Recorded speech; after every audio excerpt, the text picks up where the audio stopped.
Bem, 2 semanas atrás, eu compartilhei com a igreja sobre a- os muros de Neemias. Vocês se lembram? E eu gostaria hoje de terminar essa palavra dando a segunda parte. Nós estudamos sobre a restauração dos muros e o livro de Neemias. Nós aprendemos que somos o templo de Deus. Somos o templo de Deus e Deus veio para viver em nós.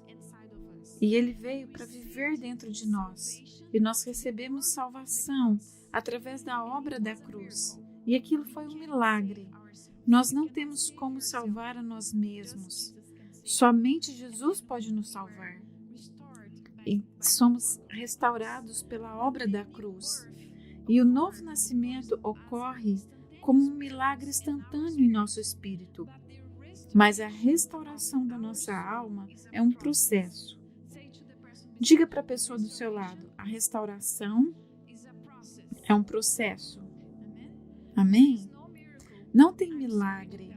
Desculpa falar isso para você, mas a restauração não é um milagre, é um processo. E é um maravilhoso processo que deve ser realizado com a ajuda do Espírito Santo. Amém? O Espírito Santo é aquele que vai nos ajudar nesse trabalho de restauração. Para que esse trabalho de restauração seja completo, nós podemos contar com o corpo de Cristo, porque eles vão nos ajudar a carregar esse peso. Porque quando a gente vem para Jesus, a gente tem tantos problemas. Você tem algum problema? Você tem dificuldades? Você luta com algumas coisas, dores do seu passado? Sim, a gente luta. Mas com o corpo de Cristo, nós podemos receber ajuda, porque oramos uns pelos outros e dessa maneira essas coisas ficam mais fáceis de ser carregadas. Por isso que é tão bonito a obra que Deus está fazendo nas nossas vidas. Mas quando a gente caminha nessa área, haverá dificuldades, porque às vezes nossa carne vai resistir, vai falar, Senhor, eu não quero fazer isso, talvez vai ser difícil, Senhor. E também teremos resistência que o diabo vai atacar, ele vai vir contra nós nesse processo de restauração. Mas temos a ajuda do Espírito Santo. E se você cooperar com esse trabalho andando em obediência, você vai vencer muitas situações. Mas tem um trabalho acontecendo o tempo todo na nossa mente, coisas na nossa mente que nos seguram de crescer para a restauração dos nossos muros. E nós precisamos identificar essas mentiras. E à medida que nós andamos com Deus, lemos a palavra, oramos, o Espírito Santo começa a nos mostrar essas áreas que precisam ser mudadas nas nossas vidas. Amém? E hoje eu gostaria de mostrar um pouco sobre os ataques do inimigo e também da importância do corpo de Cristo nesse processo de restauração dos muros da nossa alma. Você sabia que uma oposição espiritual virá quando você começar a vencer o pecado em sua vida, quando você começar a triunfar sobre os vícios, passando mais tempo em oração e começar ousadamente a compartilhar sua fé com as pessoas ao seu redor? Todas essas ações são ações de você estar reconstruindo os muros da sua vida, mas tenha certeza de uma coisa, eu quero te falar: Satanás vai vir contra você, porque ele quer impedir esse crescimento na sua vida e ele vai te atacar. E nós podemos ver isso acontecendo lá em Neemias 4, de 1 a 3. Vamos ler então. É Neemias 4, de 1 a 3. Diz assim: Sambalá ficou furioso quando soube que estávamos reconstruindo o muro. Ele indignou-se e zombou dos judeus. Disse isso na presença dos seus companheiros e dos oficiais do exército samaritano. O que esse punhado de judeus fracos pensa que está fazendo? Imagina que serão capazes de construir o muro em um dia só porque oferecem alguns sacrifícios? Pensam que podem fazer algo com as pedras queimadas que tiraram de um monte de entulho? Tobias, o amonita, estava ao seu lado e comentou: basta uma raposa subir lá e esse muro de pedra desaba.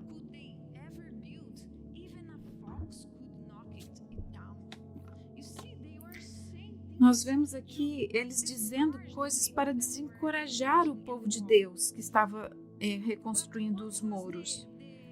Mas como foi que Neemias repreendeu eles? Um ponto interessante aqui para a gente entender é que Sanballat, ele era o inimigo que vinha ali o tempo todo contra o povo ali de Jerusalém. Ele era um samaritano, uma nação vizinha ali, e ele vinha o tempo todo para checar o que estava acontecendo, não para elogiá-los, mas para colocá-los para baixo, para fazer eles se sentirem desanimados e mostrando que ele não estava feliz com aquilo. E você sabe o que significa o nome de Sanballat? Significa espinheiro. E o que é um espinho? Se você está, por exemplo, mexendo no seu jardim, se você encostar num espinho, o que acontece com você? Dor, não é? Você gosta de sentir dor? Ninguém gosta de tocar e encostar em espinhos. E Sanballat, ele era esse tipo de pessoa. E quando a gente ouve a palavra espinho, tem um outro versículo na Bíblia, em 2 Coríntios 12, 7, que Paulo fala sobre esse espinho. E ele fala que esse espinho na minha carne é um mensageiro de Satanás para me atormentar. Ele estava atormentado, ele foi atormentado por aquele espinho. E a gente vê isso acontecendo com o povo de Jerusalém. Ele atormentava o povo. Mas o que Neemias fez? Ele respondeu com oração. Repete comigo. Ele respondeu com oração. Ele não ficou brigando com aquelas pessoas, mas ele orou ao Senhor. E também ele estabeleceu vigias para guardar ali todo o povo dia e noite. Neemias 4, de 4 a 5, fala assim: então orei, ouve-nos, nosso Deus, pois estamos sendo ridicularizados.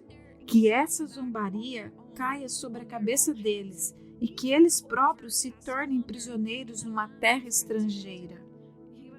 Ele estava falando assim: Senhor, leva eles para longe daqui, que eles sejam prisioneiros. Verso 5: não ignore sua culpa, não apague seus pecados, pois provocam tua ira aqui diante dos construtores. Neemias estava falando: Senhor, eles estão nos insultando. Lute por nós, Senhor. Cuida dessa situação por nós, Pai, porque isso não está sendo justo. E aí no versículo 13 fala isso. Por isso, coloquei guardas armados atrás das portas mais baixas do muro e nos lugares mais expostos. Dividi-os por famílias para que montassem guarda, armados como espada, lanças e arcos. Nós vemos aqui Neemias orou. Quando você tem problemas com Satanás, você tem que orar, mas você também tem que vigiar. Se você orou, vigie. Não é porque você orou, você para de vigiar. Temos que ter atitudes. Neemias, ele estabeleceu guardas ali, porque ele sabia que poderia haver um ataque, então ele se tornou mais vigilante. Nós temos que ser vigilantes contra os ataques de Satanás. Temos que ser práticos. Temos que orar, mas também temos que vigiar. Outra arma que Satanás vai usar contra nós é desencorajamento. Especialmente se você está no meio de algo. Por exemplo, você começou um novo trabalho e no começo tudo era maravilhoso, mas agora tem esse colega de trabalho que ali está sempre causando problemas para você. Ou você está numa nova escola, uma nova cidade, um novo país. No começo você estava tão feliz, novas coisas começando na minha vida, mas aí as coisas começam a ficar difíceis, e a única palavra que vem no seu pensamento é: eu vou desistir, eu não vou continuar fazendo isso. Não, essa não é a palavra do Senhor para você. Você tem que se firmar, você tem que continuar lutando, porque isso é só um momento. Você precisa chamar por ajuda, você vir à igreja, dizer para os irmãos: orem por mim, eu estou me sentindo desanimado. Se você desistir e você dar lugar ao espírito de desencorajamento, você está perdendo a esperança, você está se entregando às armas de Satanás, às estratégias dele, porque esse é o objetivo dele, destruir e desencorajar você. Não desista. Você tem que continuar perseverando com Deus, como Neemias e o povo de Jerusalém. Eles receberam todo o incentivo de que precisavam para continuar trabalhando com Deus. Neemias ali foi a voz chamando eles: não parem, continuem trabalhando, Deus está conosco. E aqueles que confiam no Senhor, eles continuaram fazendo o que Deus os chamou. E eles foram capazes de terminar. Como eu disse para vocês, eles terminaram as muralhas em 52 dias. Não era uma muralha pequena, era enorme. Mas muitas pessoas trabalharam juntas. E quando o inimigo veio, eles não pararam. Eles ouviram aquelas palavras, eles sentiram o ataque, mas eles não desistiram. Eles continuaram firmes trabalhando. E tem momentos na nossa vida que nós perdemos os focos e começamos a olhar para os nossos problemas e para a bagunça ao nosso redor, para as nossas contas, tarefas escolares, dor. Mas o que Neemias fez? Ele orou, ele buscou ao Senhor e ele continuou fazendo o que Deus o chamou a fazer. E também eles tinham armas ali para lutar. Neemias 4:14. Para mim, esse é um versículo que dá um resumo do que estava acontecendo. Em Neemias 4:14, examinei a situação, reuni os nobres, os oficiais e o restante do povo e lhes disse: não tenham medo do inimigo.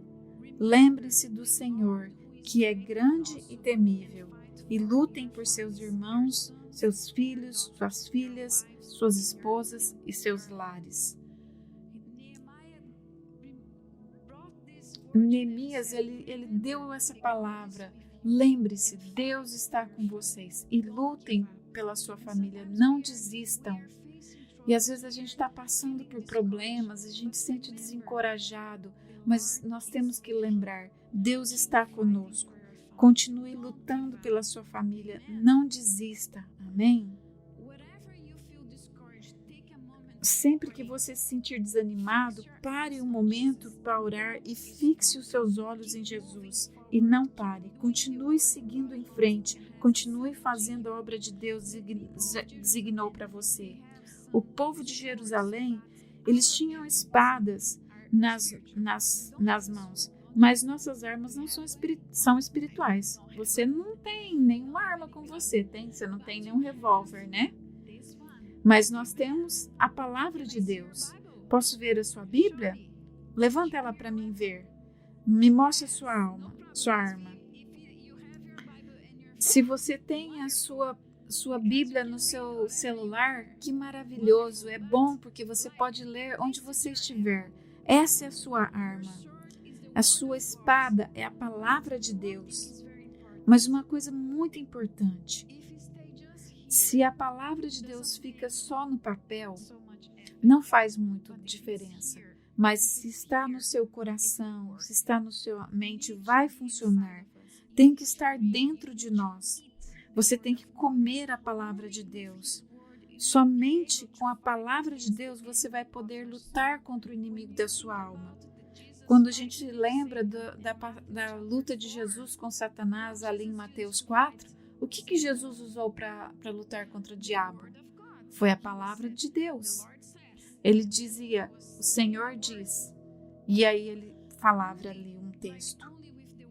Somente com a palavra de Deus podemos lutar contra o inimigo. E eu tenho aqui um testemunho rapidinho. Eu tenho uma amiga que ela teve Covid lá no Brasil. E ela ficou na UTI por muitos dias. Eu acho que ela ficou mais de um mês na UTI. Ela teve que ficar com respirador e ela não podia fazer nada. Mas ela estava ali consciente. Mas não tinha pessoas ali ao redor dela. Mas ela estava com muito medo por causa da doença. E ela estava com medo de morrer. E você sabe o que ela usou para lutar contra o medo? A palavra de Deus. Mas não tinha ninguém ali para ler a palavra para ela. Mas a palavra que ela sabia, que ela aprendeu durante a vida dela, foi a palavra que ela usou para lutar contra o medo. Ela foi capaz de declarar a palavra de Deus. E aquilo fez ela vencer essa batalha. Porque ela tinha a arma dentro do coração dela. E muitas vezes a gente não é capaz de lutar contra o inimigo porque a gente não sabe o que falar contra ele. Quantos versículos bíblicos você sabe de cor? Quantos? Por favor, comece a aprender, comece a estudar, comece a decorar a palavra de Deus, porque isso é a única maneira que você vai poder lutar. Porque quando você estiver agitado, com medo, a palavra de Deus virá e aí você vai poder lutar contra o medo. Mas se você não tiver a palavra, o inimigo vai te vencer. Você precisa ter a palavra de Deus no seu coração, porque essa é a sua arma para lutar contra o inimigo. Amém? Lembre-se, oração é a sua primeira obrigação e não o seu último recurso. Porque quando Neemias viu o problema, ele orou. Se você ler todo o livro de Neemias, você vai ver muitas e muitas vezes ele orando. Ele era um homem de oração e nós temos que aprender com esse homem, porque ele foi capaz de cumprir o chamado de Deus, porque ele sabia orar. Quando ele estava com medo, ele orava. Quando ele estava preocupado, ele orava. E ele estava sempre falando com Deus. E essa é a maneira que podemos lutar contra o inimigo, em oração. Neemias 4,14 fala assim: lembre-se do Senhor, que é grande e temível. Precisamos lembrar e aprender a usar a arma correta, que é a palavra de Deus. Uma outra parte que eu quero compartilhar com você é a importância do corpo de Cristo nesse processo de restauração. O corpo de Cristo é muito importante. Nós não podemos ter a nossa alma restaurada sozinhos. A restauração da nossa alma acontece junto com os nossos irmãos e irmãs em fé. Olhe para as pessoas que estão aqui. Olhe para aqueles que estão aqui ao seu redor. Esse é o corpo de Cristo que você faz parte. Essa é a igreja que você pertence. E nós precisamos uns dos outros. Não tem como crescermos sem os nossos irmãos e irmãs. Vemos aqui no capítulo 3 de Neemias uma frase que é repetida muitas vezes, ao lado dele e ao lado deles. Ao lado dele e ao lado deles. Temos uma lista de nomes ali no capítulo 3, porque era um grupo de pessoas, uma lista grande de pessoas trabalhando na reconstrução. E vemos ali que alguns eram sacerdotes, outros eram carpinteiros, outros de outra cidade, mas todos eles vieram para trabalhar ali nos muros. Vamos ler então somente o versículo 1 a 4 do capítulo 3. Então, o sumo sacerdote Eliasabe e os outros sacerdotes começaram a reconstruir a porta das ovelhas. Eles a consagraram, colocaram as portas no lugar e reconstruíram o muro até a torre do Sem, que também consagraram, e até a torre de Hananel. Os habitantes da cidade de Jericó trabalharam ao lado deles, e mais adiante estava Zacur, filho de Anri. A porta do peixe foi construída pelos filhos de Hassané. Colocaram as vigas, levantaram as portas e puseram os ferrolhos e as trancas. Meranote, filho de Urias, e o neto de Racós, consertou o trecho seguinte do muro. Ao seu lado estava Mesulão, filho de Berecaias e filho de Mesuléu, e mais adiante, perto dele, Zadok, filho de Baaná. Então, para você, pensa aqui junto comigo. Jerusalém tinha uma muralha enorme que estava toda quebrada. Algumas partes talvez tinham um pouco de tijolos, mas muitos deles, as pedras estavam todas caídas no chão.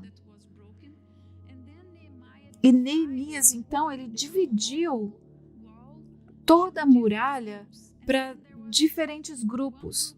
Então tinha um grupo ali construindo um pedaço do muro, que tinham ali 12 muros, e aquela muralha enorme.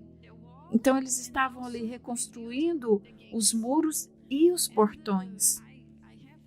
Eu tenho um livro em casa que tem uma pastora que ela escreveu sobre o significado de cada um dos portões, mas hoje não dá tempo da gente falar sobre isso, porque é um estudo bíblico, porque cada portão tem um significado. Mas o que eu quero te mostrar, a beleza que eu quero te mostrar aqui, é que havia uma unidade e que eles estavam trabalhando ali juntos, lado a lado, de mãos dadas, e não havia lacunas entre eles. Então tinha um grupo trabalhando ali, outro mais à frente, e todos estavam juntos querendo ver que aquele muro fosse erguido, porque eles criam que uma muralha protege a cidade, e que a muralha, quando ela está erguida, mostra que a cidade tem uma glória. Porque se você olhar para uma cidade sem muralhas, ou com elas totalmente quebradas, o que você vai pensar daquela cidade? Você acha que aquela cidade é uma cidade bonita? Não, ela é feia, porque está tudo destruído. Mas se os muros estão erguidos, você olha e fala, que lindo. Eu já estive lá em Jerusalém, é lindo ver aqueles muros. Eu já estive lá e é maravilhoso. Não são as muralhas de Neemias, mas as muralhas que estão ali são lindas de se ver. Jesus... Eu quero falar mais um negocinho aqui antes de avançar. Que lição então a gente pode pegar aqui? A única maneira da gente trazer o reino de Deus à terra é quando a gente trabalha junto. Quando a gente trabalha como o corpo de Cristo, a gente vai manifestar o reino de Deus a essa terra. E a igreja hoje está encarregada de reconstruir esses muros. Cada um de nós foi chamado para reconstruir os muros, porque tem muitas pessoas que têm as vidas quebradas. E como igreja, nós somos chamados para restaurar os muros das pessoas. Jesus não construiu sua igreja para ser uma arena de espectadores. Ele nos chamou, você e eu, para fazermos diferença nesse mundo. Mas hoje em dia a gente vê um contraste na igreja. Vemos cristãos, trabalhadores de bom coração que estão ansiosos para servir ao Senhor e servir aos outros. E também vemos Muitos outros que preferem se sentar e assistir os outros trabalharem. Não é assim que deveria ser. Precisamos um do outro. Somos importantes. Quando você não faz a sua parte, alguém terá que fazer. E essa pessoa vai se cansar mais rápido, porque eles fizeram a parte deles e a sua também. Precisamos compartilhar o trabalho, precisamos dividir o trabalho. Temos um trabalho maravilhoso para fazer. Somos chamados para reconstruir os muros da nossa cultura, os muros da nossa igreja, os muros da vida destruída ao nosso redor. Temos a mensagem de vida eterna e conhecemos as boas novas para salvar os perdidos. Somente a igreja tem essa mensagem e nós podemos compartilhar isso. Mas se você se calar, provavelmente os seus vizinhos não vão ouvir essas notícias, porque eu não posso ir ali falar para os seus vizinhos, você que mora lá. Cada um de nós temos uma parte a fazer. Temos tantas pessoas para trazer para o reino de Deus e precisamos fazer a nossa parte. Também, querido, quando você ajuda na igreja com seus dons e seus talentos, em todas essas equipes que temos aqui na igreja, você também está ajudando a reconstruir as muralhas. Por exemplo, temos o Ministério Infantil, a recepção, a equipe de louvor, os jovens, a oração, temos o sistema de som, temos as células. Tem tantas coisas que nós fazemos aqui na igreja, você sabia disso? E quando você serve, você edifica a sua própria alma. Quando você se envolve, quando você ama o seu vizinho, você está deixando a sua vida egoísta de lado e você está se preocupando com os outros. Porque se você não faz nada, você está só ali no seu cantinho, cuidando de você mesmo. Mas quando você começa a ajudar, você está compartilhando o amor de Deus. Eu sei que não é fácil trabalhar com pessoas, mesmo na igreja. Às vezes a gente tem uns atritos, não é fácil, porque alguns pensam de um jeito, outros pensam de outro. Mas quando a gente trabalha junto, a gente aprende a amar um ao outro, a gente aprende a respeitar um ao outro e a gente anda em amor. Lembre-se, o corpo de Cristo não é apenas os líderes da igreja. Porque alguns pensam, o corpo de Cristo é o pastor, os líderes. Não, não é isso. O corpo de Cristo somos todos nós. Quando você cuida do seu vizinho, quando você visita aquele que está doente, ou você ajuda com os filhos deles, ou com as tarefas domésticas deles, ou você prepara uma refeição, ou liga para saber como eles estão, porque você não viu ele na igreja naquela semana. Quando você cumprimenta um visitante, quando você ora pelos enfermos, quando você se preocupa, você está reconstruindo os muros dessas pessoas. Olhe ao redor dos seus irmãos agora. Você sente falta de alguém aqui hoje? Você vê que alguém faltou hoje na reunião? Talvez você possa ligar para ele hoje à tarde e dizer para ele, ou sentir sua falta e mostrar o seu amor para essa pessoa. Todas essas ações fazem parte de uma obra de restauração do muro que fomos chamados a reconstruir. As pessoas estão quebradas e quando você as ama sem pedir nada em troca, você a está curando.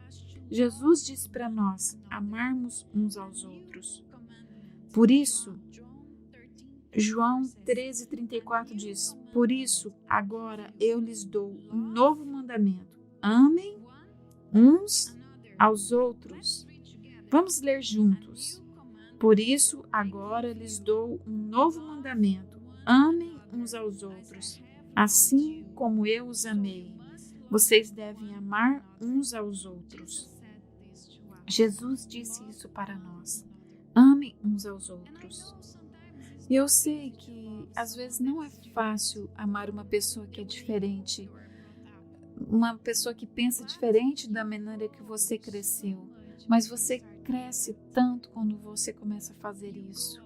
Você aprende, você cresce quando você compartilha o que você tem. A única maneira de curar o coração das pessoas é por amor, é quando amamos verdadeiramente. Precisamos agir, precisamos ter atitudes. E tem tantos buracos nas nossas muralhas. E se poucas pessoas trabalharem, a gente nunca vai ver esses muros concluídos. E esses poucos trabalhadores provavelmente morrerão e o muro ainda ficará em ruínas. O inimigo continuará nos atacando através dessas mesmas brechas e a glória de Deus não se manifestará. Precisamos despertar e precisamos fazer a nossa parte nessa reconstrução das muralhas. Efésios 2, 20 a 22 diz assim: edificados sobre o fundamento dos apóstolos e dos profetas, tendo Jesus Cristo como pedra angular, na qual todo edifício é ajustado e cresce para tornar-se um santuário santo no Senhor. Nele, vocês também estão sendo edificados, juntos, para se tornarem morada de Deus por seu Espírito. A única maneira que podemos crescer e vermos a glória de Deus à medida que nós nos aproximamos, nos unimos. Se você andar sozinho, você não tem como construir uma muralha. Você será apenas uma pedra sozinho. Você acha que uma pedra sozinho pode proteger uma cidade contra o inimigo? Mas uma pedra sobre outra pedra vai construir uma fortaleza enorme que será capaz de reter o inimigo. Muitas vezes nós estamos tendo problemas, lutando porque estamos andando sozinho. Não ande sozinho. Junte aos seus irmãos. Vá para a sua célula. Fale sobre as suas lutas. Compartilhe as suas dificuldades. Peça oração, porque sozinho você será destruído. Sozinho você não vai a lugar nenhum. Mas juntos nós podemos vencer nossos problemas. Amém? Vamos terminar. E lembre-se, quando você começa a vencer o pecado, quando você começa a vencer o vício, à medida que você passa mais tempo em oração e quando você corajosamente compartilha a sua fé com as pessoas ao seu redor, a oposição espiritual virá, porque o objetivo do diabo é impedir o povo de Deus de crescer e fazer grandes coisas. Ele vai sempre tentar vir contra nós. Seja preparado para a batalha, esteja alerta e não dê espaço para pensamentos e palavras de incredulidade, desânimo ou dúvidas. Precisamos estar em guarda, sempre prontos para usar a espada e as ferramentas de trabalho. Estejam unidos aos irmãos e irmãs, porque a batalha não será fácil se não pudermos nos apoiar uns aos outros. Precisamos suportar uns aos outros. Vamos ler essa passagem mais uma vez, em Neemias 4, 16 a 18. Dali em diante, porém, apenas metade dos meus homens trabalhava, pois a outra metade ficava de guarda com lanças, escudos, arcos e couraças. Os líderes ficavam na retaguarda de todo o povo de Judá, construindo o muro. Os trabalhadores prosseguiam com a obra, com uma das mãos levando as cargas, enquanto com outras seguravam uma arma. Todos os construtores tinham uma espada presa à cintura, e o tocador de trombeta ficava comigo para dar o sinal de alerta. Então, nessa passagem, eu quero te relembrar. À medida que eles viram que vinha uma batalha contra eles, que Satanás estava vindo contra eles, o inimigo está vindo, o que eles escolheram fazer? Eles estavam ali vigilantes, tinham a espada deles, mas eles não desistiram de fazer o trabalho. Eles continuaram construindo as muralhas. E às vezes a gente vê problemas e a gente fica com medo, a gente para tudo, porque temos medo. A gente fica com medo, a gente começa a pensar, eu não sei se eu vou dar conta. Não desista. Quando Deus te chamou para fazer algo, continue. Mas tenha a espada nas suas mãos. Você luta contra o inimigo, mas continua fazendo a obra do Senhor. Foi isso que eles fizeram. Precisamos estar preparados para esse ataque. O ataque virá, mas temos que estar capaz de usar a espada para lutar contra o inimigo. A restauração das muralhas, temos que sempre lembrar, todos têm uma parte. Isso não é só o trabalho da liderança. Somos o corpo de Cristo. Somos chamados para restaurar o corpo de Cristo. Por favor, vamos nos levantar, vamos orar juntos agora. Todos nós aqui temos um grande trabalho a fazer. Fomos chamados a restaurar os muros da nossa sociedade, da nossa cultura, da igreja, das pessoas que têm as almas quebradas. E nós temos uma mensagem para salvar o perdido. E precisamos trabalhar juntos, unidos, em uma mão a espada e na outra mão os instrumentos para fazer a obra do Senhor. Temos que orar e temos que amar, temos que lutar contra o inimigo e cuidar daqueles que estão ao nosso redor. Essa é a única maneira que poderemos restaurar as muralhas com as pessoas que estão ao nosso redor. Feche seus olhos agora, eu quero orar por você. Pai querido, nós te agradecemos porque o Senhor nos chamou. O Senhor nos chamou para ser parte do teu reino. Cada um de nós fomos chamados para trabalhar juntos, para reconstruir as muralhas da nossa geração, para trazer o reino de Deus. E eu oro pelos meus irmãos e irmãs, aqueles que algumas vezes que têm medo de fazer esse trabalho, porque eles sentem que eles não têm nada para dar. Eu oro para que o Senhor mostre a eles tanto amor que eles têm, Deus, os talentos que eles têm, e ajude o Senhor a ver, Deus, que sem eles esses muros não serão reconstruídos. Estamos sentindo falta deles, Senhor. Leve-os a entender, ó Pai, que eles não precisam ser controlados pelo medo, mas que eles podem tomar parte dessa reconstrução.